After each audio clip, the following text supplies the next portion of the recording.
Hello students, स्वागत है आज की क्लास 15 के अंदर। चैप्टर वही थर्ड चल रहा है, सैलरी के आगे जो हम टॉपिक डिस्कस करेंगे वो है डिडक्शंस और परक्यूटस पर्क्स। देखिए, डिडक्शंस के बारे में पहले भी हमने इंट्रोड्यूस किया था कि डिडक्शंस है जो हमें अंडर सेक्शन 16 मिलते हैं, उनके बारे में दो डिडक्शन के बारे में यहाँ पर स्टडी करना चाह रहा हूँ आपको। देखिए, क्या डिडक्शंस के पहले थोड़ा सा समझिए कि ये ग्रोस सैलरी से काटे जाते हैं अलाउंसेस में, और इसमें क्या डिफरेंस है। बेसिकली आप समझिए, अलाउंसेस क्या है, कोई जैसे कोई 1000 रुपये आपको चीज़ मिल रही थी, 1000 में से हमने नोटिस किया था कि हमें 200 या 300 रुपये हम उसे कैलकुलेशन कर रहे थे एक प्रॉपर मैनर के अंदर, और कैलकुलेशन करने के बाद जैसे जो भी हमें एग्जाम्प्ट मिल रहा था उस अमाउंट को माइनस करने के बाद टैक्सेबल अमाउंट हम ग्रोस सैलरी में काउंट कर रहे थे। जैसे कि मैं यहाँ पर वापस बात करूँ मैं आपके लिए यहाँ पर कि जिस फॉर आपको मान लीजिए चिल्ड्रन एजुकेशन अलाउंस आपको मिला 1000 रुपीज़ मिला आपको, ठीक है। आपके पास एक ही बच्चा है तो एक बच्चे के लिए वो 100 रुपये एग्जाम्प्ट हो गया, तो आपके लिए टैक्सेबल कितनी हुई 900 रुपये। तो आप इस 900 रुपये को बाहर निकाल कर आंसर के रूप में लिख रहे थे, बाकी आपकी सैलरी के अंदर ऐड कर रहे थे। तो आप यहाँ कितने ऐड कर रहे थे, 900 रुपीज़ ऐड कर रहे थे। 1000 आपको मिली थे, लेकिन उसमें से आप जो भी डिडक्शन आपको अलाउेबल है उसको माइनस कर देंगे, बाकी इस पूरा आप टैक्सेबल मानते से बाहर निकाल देंगे। और डिडक्शंस के बारे में क्या होता है, डिडक्शन ऐसी चीज़ है जो भी डिडक्शन में मिलने होते हैं वो पहले एक बार ग्रोस सैलरी के अंदर सबके सब काउंट हो जाते हैं।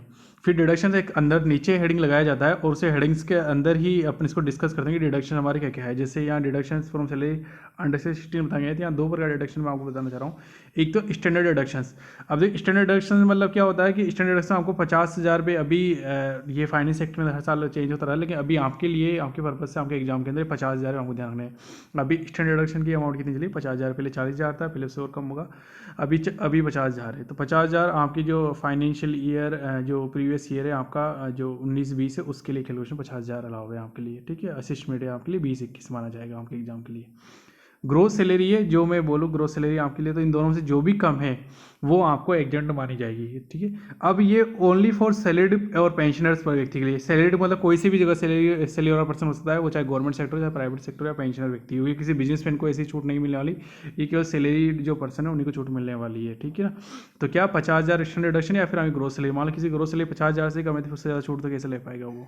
तो आपके यहाँ छूट दी गई है 50,000। आपको मेनली जो लिमिट ध्यान रखिए 50,000 रुपीज़ की लिमिट है, ये सबको ही छूट दी गई है। इसके बाद मैं आगे बात करता हूँ। आगे आपको बताया गया है कि मनोरंजन भत्ते की कटौती, एंटरटेनमेंट अलाउंस। तो मनोरंजन भत्ता हमने पहले ही मैंने थोड़ा सा डिस्कस किया था। इसके अंदर पहली बात तो ये कि हम 3 चीज़ें कैलकुलेट करेंगे इसके अंदर। वही एक्चुअल अमाउंट रिसीव्ड, जो भी आपको एक्चुअल अमाउंट मिलती है वो। सेकंड है वही बी में हमेशा मैंने इसी फॉर्मेट आपको समझाया कि जो भी लिमिट है नोटिफाइड, जो नोटिफाइड लिमिट है वो कितना है, 5,000 रुपये। और सी में हम कैलकुलेशन करेंगे 20% of basic salary, only basic salary, ठीक है ना। कोई डीए नहीं, कोई एचआरए नहीं, कुछ भी नहीं जोड़ना, कोई कमीशन नहीं जोड़ना, कुछ भी नहीं जोड़ना, केवल सैलरी निकल लेनी, बेसिक सैलरी। देखिए, मूल वेतन, ओनली मूल वेतन लेना है आपको।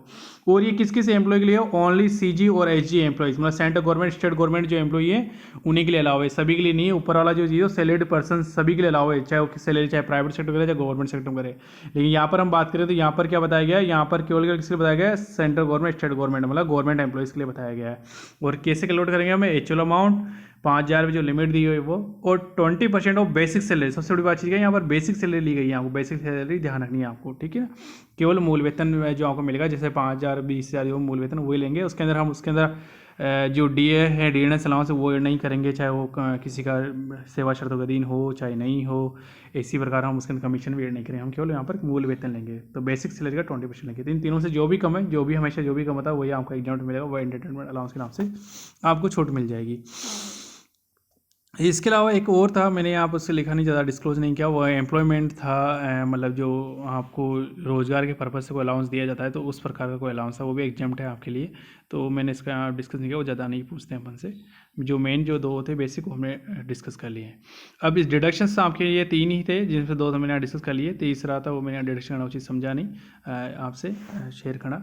अब देखिए, डिडक्शन आपका खत्म हो गया। अब आपके जो नया वर्ड है, जो नया शब्द है जो आपके सामने आ रहा है वो है अनुलाभ। अनुलाभ को और इसका एक नेम हो सकता है सुविधा बोल सकते हैं, इंग्लिश में बोलेंगे परक्यूटस या पर्क्स। सबसे ज़्यादा वर्ड जो काम लेते हैं उसे पर्क्स काम लेते हैं शॉर्ट के अंदर, पर्क्स परक्यूटस। ये क्या होती है आप इसके समझिए। एक तो था कि आपको पैसा दिया जा रहा है, ठीक है। आपके एजुकेशन, आपको बच्चों को पढ़ाना है, आप कहीं यात्रा कर रहे थे उसके लिए अलाउंस मिला, कोई रिसर्च अलाउंस मिला था, यूनिफॉर्म अलाउंस मिल रहे थे, बहुत सारे अलाउंस मिल रहे थे, हॉस्टल अलाउंस मिल रहा था और ट्रांसपोर्ट अलाउंस मिल रहे थे, न जाने कितने सारे अलाउंस हमने देखे। तो वो आपको अलाउंस पैसे दिए जा रहे थे, आपकी सैलरी के अंदर पैसे दिए जा रहे थे। अब क्या हो रहा है, पर ग्रेड्स में क्या फ़र्क होता है, उसके अंदर आपको पैसे दिया जा रहा था। अब क्या हो रहा है कि आपको पैसे न देकर एक फैसिलिटी दी जा रही है, अमाउंट ना देकर फैसिलिटी दी जा रही है। जैसे आपको नौकर दे दिया कि अब आप इसे यूज करा लीजिए, आपको गाड़ी दे दी, लैपटॉप दे दिया, आपको तो सारी सुविधाएं दी जा रही है, आपको पैसा नहीं दिया जा रहा। आपको एक तो था पैसा देना, तो पैसा देना तो अलाउंस हो गया था आपके लिए, तो अलाउंस को तो हमने पूरा स्टडी कर ही ली। अब पर्क्स जो अनुलाभ है उसमें क्या है कि आपको नियोक्ता की तरफ से क्या है, लाभ और सुविधाएं दी जाती है, ठीक है ना। पैसे न देकर लाभ और सुविधाएं दी जाती है जिनको हम यूज कर सकते हैं। जैसे आपको हाउस कीपर दे दिया, आपके लिए रसोइया उपलब्ध करा दिया उन्होंने, आपके लिए माली उपलब्ध करा दिया, नौकर उपलब्ध, सर्वेंट उपलब्ध करा दिया, बहुत सारी ऐसी चीज़ें जो आपको उपलब्ध करा देता है वो। तो इन सब चीज़ों को फिर हम हमारे निजी जीवन में काम ले सकते हैं, गाड़ी वगैरह सब कुछ निजी जीवन में काम में ले रहे हैं। तो ये सारी जो चीज़ें हैं ये सब क्या कहलाती है, आपकी अनुलाभ, पर्क्यूटेस या पर्क्स कहलाते हैं। मैं बार बार जो वर्ड यूज़ करूँगा वो पर्क्स की यूज़ करूँगा इसके लिए। अब इसको वापस वो 3 पार्ट के अंदर डिवाइड किया गया है। देखिए 3 पार्ट में कैसे कैसे। टैक्सेबल फॉर ऑल एम्प्लॉय, जो सभी व्यक्तियों के लिए टैक्सेबल है भाई, ये तो सभी को टैक्स देना पड़ेगा। मतलब इसमें एम्प्लॉय के 3 कैटेगरी बनाए गए हैं, एक तो ऑल एम्प्लॉय है और एक स्पेसिफाइड एम्प्लॉय है, और एक होता है कि टैक्सेबल फॉर स्पेसिफाइड एम्प्लॉय। अभी स्पेसिफाइड एम्प्लॉय क्या होता है, इसको हम नीचे स्टडी करेंगे। मतलब विशिष्ट कर्मचारी, ऐसे विशिष्ट कर्म नॉर्मली उनकी 50,000 ज़्यादा सैलरी होनी चाहिए, या फिर किसी भी कंपनी के वो डायरेक्टर हो, या 20% से ज़्यादा उनके पास में वोटिंग राइट वाले शेयर हो। इसकी डेफिनेशन नीचे लिखी हुई है, आप वहाँ समझ जाएंगे कि स्पेसिफाइड एम्प्लॉय किसे कहते हैं। तो और एक होता है कि tax free for all employ, ठीक है। तो एक तो क्या हो गया कि टैक्सेबल फॉर ऑल एम्प्लॉय और टैक्स फ्री ऑल एम्प्लॉय, ठीक है। एक तो यह टैक्स फ्री है और एक है टैक्सेबल, ठीक है। दोबारा देखिए यहाँ पर क्या मैं स्टडी कराना चाह रहा हूँ आपको।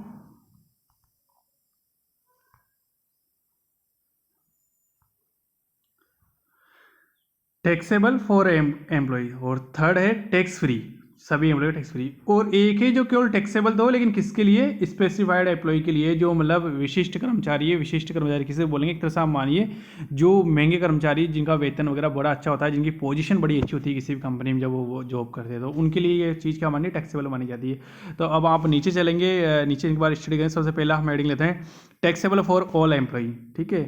तो आप टैक्सेबल फॉर ऑल एम्प्लॉय, अभी देखो यहाँ पर मैं केवल नाम याद करा रहा हूँ। आज के क्लास के अंदर हम केवल इसके नाम डिस्कस करेंगे, बाकी बहुत लंबा टॉपिक हमारा जाने वाला है। इसके अंदर बाद में उनकी वैल्यूएशन की जाने वाली है, भाई आपको फैसिलिटी जो मिली है उसकी वैल्यूएशन कितनी काउंट करें। जैसे आपको नौकर मिला है, गाड़ी मिली है, फर्नीचर मिल गया, लैपटॉप मिल गया, तो इनको क्या वैल्यूएशन माने इनकी। भाई आपको टैक्सेबल तो वैल्यू के ऊपर तो है नहीं, भाई आप नौकर का आधा नौकर इनकम टैक्स डिपार्टमेंट बोलेगा भाई आपको नौकर प्रोवाइड किया है तो 30 दिन वहाँ कर लो, 10 दिन हमें दे दो, ऐसा तो होगा नहीं। वो उसकी वैल्यूएशन काउंट करेंगे, भाई इसकी महीने की सैलरी जैसे 10,000 5,000 बनी चाहिए, सुविधा आपने काम मिली है तो इसको आपकी इनकम मानते हो, इसके ऊपर इतना टैक्स देना पड़ेगा आपको। ऐसे ही वो सैलरी गाड़ी है, वो अगर आपको आपके एम्प्लॉयर से है, आपकी नियोक्ता से आपको गाड़ी मिली हुई, कार मिली हुई, आप कार को पर्सनल यूज़ करे वो आराम से, तो इनकम टैक्स ये तो बोलेगा ना भी आधी काट कर हमें दे दो, टैक्स 30% टैक्स हमें दे दो, तो ऐसा तो होगा नहीं प्रैक्टिकली क्या होगा कि वो कार भी आपकी नहीं है, कार भी आपको जब आप जॉब छोड़ोगे तो वापस रिटर्न करनी पड़ेगी, तो कार को भी आपको फ्री में कोई कार आपको मिली हुई नहीं, बस फैसिलिटी मिल रही है कि आपको यूज़ कर सकते हो। तो यदि आप निजी यूज़ करते हैं तो वह उस समय तक आपके लिए कितना एक्सपेंसिव होता है पर मंथ, उससे एक्सपेंसिव मतलब हमने नोटिफाई कर रखा है, हमारे पास कैलकुलेशन के फॉर्मूलेस दिए हुए हैं, तो उन फॉर्मूलेस का हम रूल्स को याद करते हुए हम देखेंगे कि हमारे पास की वैल्यूएशन कितनी आ रही है। फिर उसकी वैल्यूएशन जैसे 8,000 5,000 10,000 महीने की जो भी आ रही है उसको हम इनकम का पार्ट मानते हैं, उसके ऊपर आपको टैक्स देना पड़ेगा। अब देखिए सबसे पहले अपन यह मान कर चलते हैं सबको उनको सुविधा होती है, किराए पर मकान की सुविधाएं। तो आपको जो आपका जो नियोक्ता था, एम्प्लॉयर था, उन्होंने आपको ना एक प्लॉट, आपको मकान है जो हाउस प्रॉपर्टी वो आपको उपलब्ध करा दी गई है, और वो आपको 2 प्रकार से दे सकता है आपको, ठीक है ना। किराए पे, आप किराए पे देने बहुत बड़ा डीपली पॉइंट है। किराए पे मतलब बिल्कुल फ्री दे दे, या थोड़ा पैसा ले ले, थोड़ा नहीं ले, कुछ भी हो सकता है, मतलब किराए पे देना, ठीक है। अब वो किराए पे पैसा दे रहा है तो अब हम देखेंगे कि वो ना किराया ना कितना ले रहा है। जैसे मान लीजिए वो आपसे मान लीजिए 3,000 पर मंथ किराया वसूल करा है, लेकिन जब आपने उसकी वैल्यूएशन कराई और जब इनकम टैक्स डिपार्टमेंट ने रूल्स रेगुलेशन हम चले, हमें देखा कि वो 10,000 पर मंथ वाली फैसिलिटी है। मतलब इतना बड़ा फ्लैट वगैरह जो आपको मिला हुआ था वो 10,000 रुपये कम से कम उसका पर मंथ किराया बनना चाहिए, जबकि एम्प्लॉय ले रहा है कितना है आपसे 3,000 रुपये ले रहा है। तो यहाँ पर क्या होगा, 10,000 रुपये तो हमने वैल्यूएशन कर लिया फॉर्मूले के अकॉर्डिंग, 10,000 वैल्यूएशन आ गई, 3,000 तो हम उससे दे ही रहे, तो 3,000 माइनस कर देंगे और फिर टैक्सेबल कितनी बनेंगे 7,000। देखिए कैसे, मैं शॉर्ट के अंदर समझा रहा हूँ, आगे पूरी कैलकुलेशन करेंगे। एक टॉपिक ले रहे हैं, जैसे क्या हो गया, हमने आपको एक फ्लैट मिल दिया आपके एम्प्लॉयर ने, अब उसकी वैल्यूएशन कराई कि आप इसका किराया मार्केट रेट में देखिए कि इसकी वैल्यूएशन कितनी आ रही है, तो उसकी वैल्यूएशन में देखिए 10,000 पर मंथ वैल्यूएशन आ रही है, ठीक है। अब आपने रेंट दे रहे हो, आपका जो एम्प्लॉयर है वो आपसे उसी बिल्डिंग है तो वो रेंट चुका रहा है आपको, आप उसको रेंट चुका रहे हो, आपसे रेंट भी वसूल कराए तो 3,000 रुपये आपने उसको रेंट दे दिए, बस केवल 3,000 रुपये लेता है वो आपसे। तो ठीक है, अपन ये बोलेंगे कि 7,000 तुम्हारे लिए पूरे टैक्सेबल है, 10,000 रुपये तुम्हारे लिए पूरे टैक्सेबल नहीं होंगे। देखिए कैसे कि 10,000 की वैल्यूएशन आई है, लेकिन 3,000 तो हम किराया दे ही रहे ना, तो फिर कितनी वैल्यूएशन हमें जिसका किराया हमने नहीं दिया वो है 7,000 पर मंथ। तो 7,000 पर मंथ हमारे लिए टैक्सेबल होगी। एक जस्ट छोटा सा एक एग्जाम्पल यहाँ समझाने की कोशिश करी गई है, भाई आपको किराया पे दे रहा है तो हो सकता है ये इस क्वेश्चन में ये भी हो सकता है कि मान लीजिए वो 10,000 रुपये का ही आपका था वो था और वो ऑलरेडी 12,000 आपसे ले रहा है, ठीक है। तो 10,000 या 12,000 से ज़्यादा ले रहा है तो फिर आपको कोई नहीं मिलने वाला है, नीला आंसर करेंगे आप ऐसे नहीं, माइनस से 2,000 कर देंगे, भाई माइनस से 2,000 आपकी इनकम हो गई। माइनस में कभी भी कोई अलाउंस, कोई बेनिफिट, कोई सुविधा माइनस में नहीं जा सकती है। अब वो ले रहा है तो ज़्यादा ले रहा है, आपकी इच्छा है तो आप मत लीजिए उसे फैसिलिटी, वो आपका व्यू है देखने का। तो इस केस के अंदर हम देखेंगे कि मतलब यदि मान लीजिए हमारे से जो वैल्यूएशन आ रही है, वैल्यूएशन से यदि कम कीमत ले रहा है तो बाकी जो डिफरेंस अमाउंट है वो हम मानेंगे हमारे टैक्सेबल, लेकिन ज़्यादा अमाउंट ले रहा है उसके बराबर ले रहा है तब तो कोई प्रॉब्लम है ही होगी ही नहीं। अब इसमें देखिए दो प्रकार से हो सकता है मकानी सुविधा आपको, फर्निश और अनफर्निश। फर्निश और अनफर्निश के अंदर इतना सा डिफरेंस होता है कि यदि मान लो आपके साथ फर्नीचर वगैरह सुविधा दे रहा है, अदर फैसिलिटीज आपको दे रहा है फर्नीचर वगैरह, तो आप उसे फर्निश बोलेंगे और नहीं तो उसे अनफर्निश बोलेंगे, ठीक है, सिंपल सा है। इसके बाद नेक्स्ट है होटल में रहने की सुविधाएं। तो होटल में रहने की सुविधाएं भी होती है, भाई आपको 10 दिन 15-20 दिन या आप जहाँ जॉब करते हो वहाँ पर होटल में रह सकते हो, उसका बिल हम पेमेंट करेंगे, ठीक है। तो इस तरह सुविधाएं भी आपको मिल सकती है, तो उसकी भी हम वैल्यूएशन काउंट करेंगे। थर्ड है कर्मचारी के दायित्व का नियोक्ता के द्वारा भुगतान। देखिए ये जो ऐसा जो पेमेंट है वो हमेशा सभी के लिए टैक्सेबल होता है। अपन ऊपर हेडिंग पहले ऊपर हेडिंग लगाई चुके हैं कि सभी एम्प्लॉयज़ के लिए टैक्सेबल होना चाहिए सब ये सब चीज़ें। अब इसके अंदर क्या होता है आप थोड़ा सा समझेंगे, इसके नीचे मैंने डिस्क्राइब किया है, बाकी और नीचे भी। मान लीजिए कोई भी ऐसी सुविधा जो आपको चाहिए थी वो आपने तय करी, ठीक है। जैसे कि आप समझिए कि आपको सुविधा चाहिए, गैस कनेक्शन चाहिए, तो आपने जाकर बिलिंग आपने गैस कनेक्शन लिया, बिल आपके नाम ही आएगा, ठीक है। आपको सुविधा चाहिए इलेक्ट्रिसिटी, आपने बिजली कनेक्शन करवा लिया अपने घर के अंदर, तो बिल आपके नाम ही आएगा। आपको नौकर की सुविधा चाहिए तो आपने गए किसी व्यक्ति के पास से नौकर के लिए आपने उससे एग्रीमेंट कर लिया, भाई तुम मेरे पास में अपॉइंटमेंट एग्रीमेंट करेगा।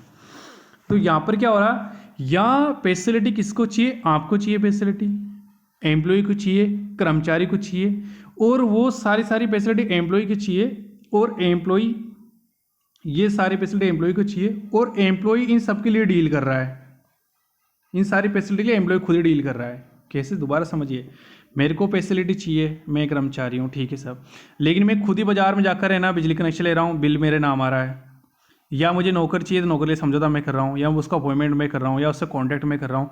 तो ऐसी सारी सुविधाएं जो मतलब मेरे खुद के द्वारा ली जा रही है, मेरे खुद के द्वारा परचेज करी जा रही है, ठीक है ना। मैंने खुद ने बोल दिया कि सब ठीक है, मेरे को बिजली का बिल चाहिए, मेरे को बिजली चाहिए, मेरे को गैस कनेक्शन चाहिए, मेरे को नौकरी सुविधाएं चाहिए, सब सारी चीज़ें मेरे को डील कर रहा हूँ बाजार के अंदर की मुझे चाहिए, ठीक है। और एक सारा का बिल मेरे नाम आ रहा है, सबका मंथली एक्सपेंस मेरे नाम आ रहा है।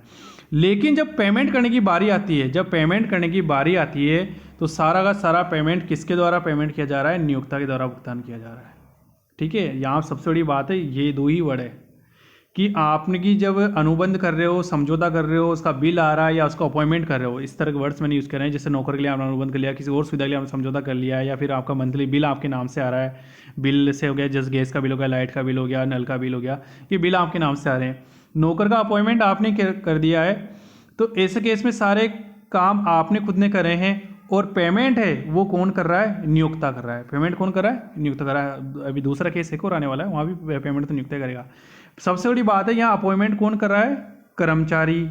अब देखिए जब कर्मचारी अपॉइंटमेंट कर रहा है तो जाहिर सी बात है कर्मचारी को ही पेमेंट करना चाहिए, लेकिन पेमेंट कौन करा है, जैसे मुझे फैसिलिटी, भाई मेरा नल बिजली का बिल है या मेरा गैस कनेक्शन है तो मेरे को पेमेंट करना चाहिए ना।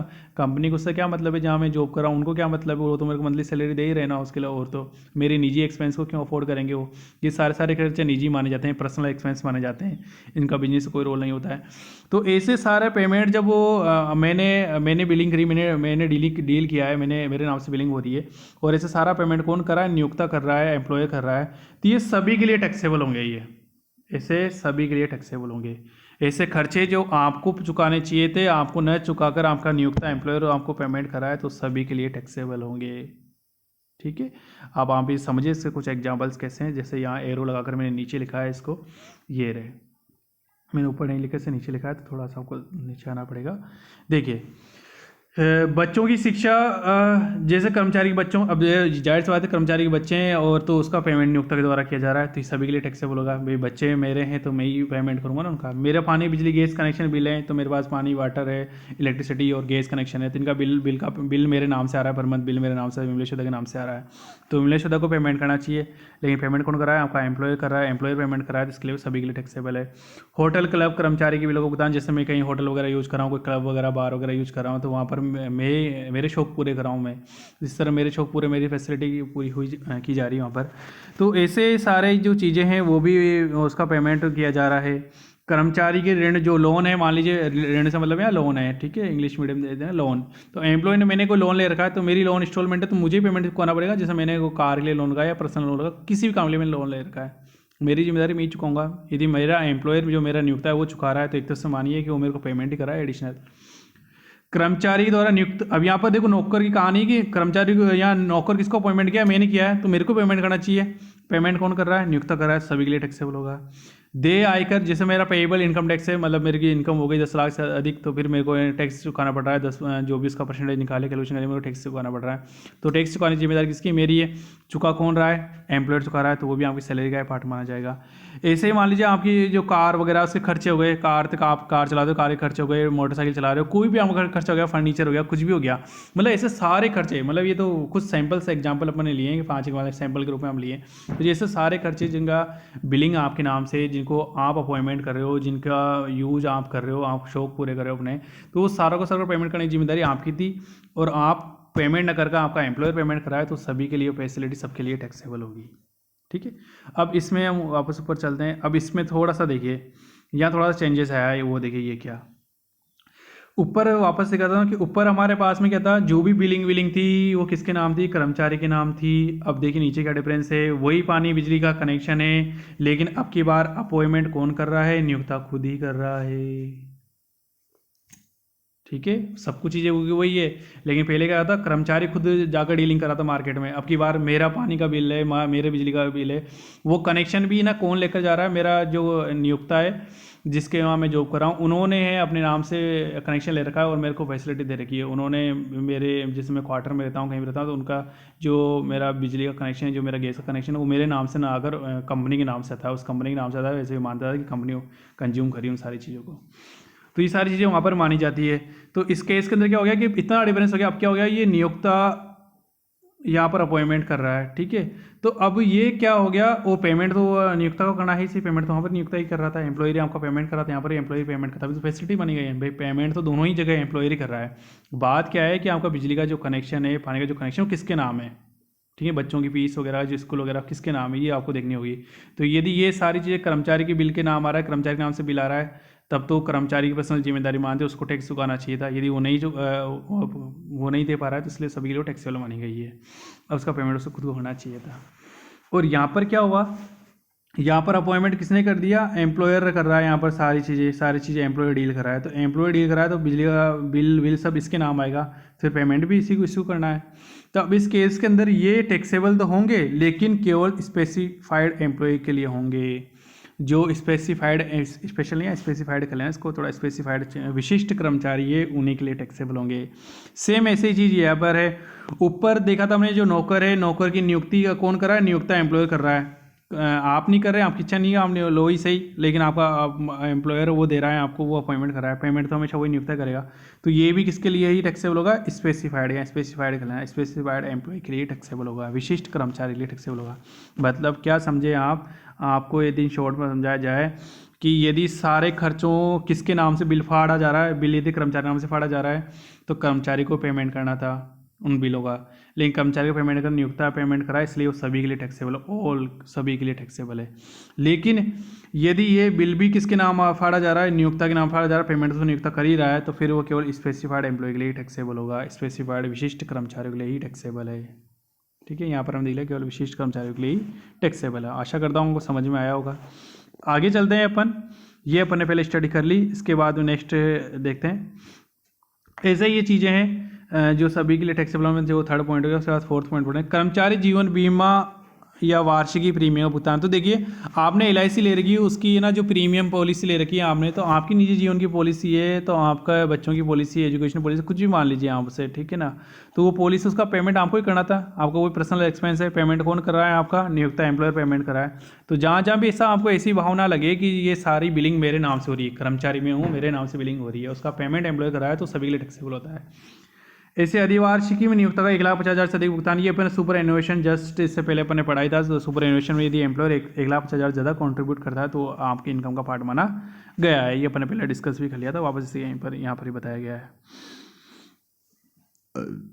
अन्य निर्धारित आनुषंगिक लाभ, तो अदर फ्रिंज बेनिफिट्स हो सकते हैं कुछ भी इसी प्रकार के, जो भी सारे निजी एक्सपेंस है, चाहे आपका स्कूटर खराब हो रहा है, चाहे आपकी पेन पेंसिल हो, चाहे आपके कपड़े हो, चाहे कूलर खराब हो रहा हो, आपके दरवाजे खिड़की कुछ खराब हो रहे हो, उनका पेमेंट आपको करना था, लेकिन एम्प्लॉय पेमेंट कराया, तो ये सारी चीज़ें ऐसी मानी जाएगी।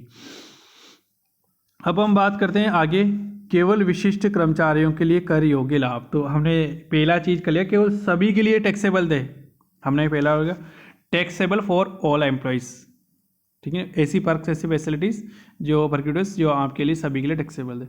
अब केवल विशिष्ट मतलब स्पेसिफाइड कर्मचारी, इंग्लिश मीडियम में देखें specified employ, taxable for only specified employ.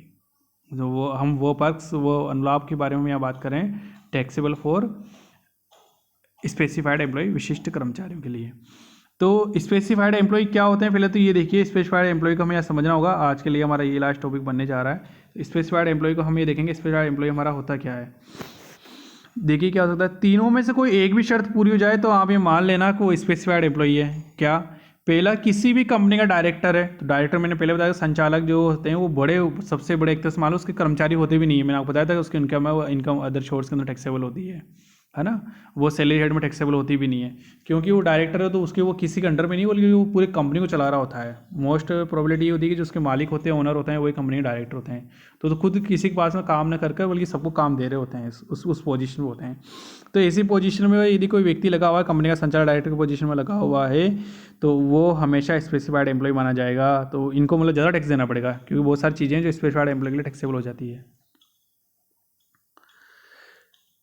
Company में सार्वजनिक सब्सटेंटल इंटरेस्ट, अर्थात कंपनी, अब ये देखिए, आप देखिए सार्वजनिक क्या होता है, सब्सटेंटल इंटरेस्ट देखिए क्या होता है, कर्मचारी के पास नियोक्ता कंपनी कम से कम 20% वोटिंग राइट वाले शेयर हो, ठीक है। मतलब क्या हो गया कि आप जिस कंपनी में जॉब कर रहे थे और उस कंपनी के आपने 20% शेयर परचेज कर रखे हैं, उस सारे 20% शेयर ऐसे हैं, कम से कम 20% होने से ज़्यादा कितने हो सकते हैं आपके पास में शेयर, आप वहाँ एम्प्लॉयर भी नहीं हो, आप कुछ भी नहीं हो वहाँ पर, ठीक है। वो सॉरी, एम्प्लॉय तो हो आप वहाँ पर, डायरेक्टर नहीं हो ना आप, ठीक है।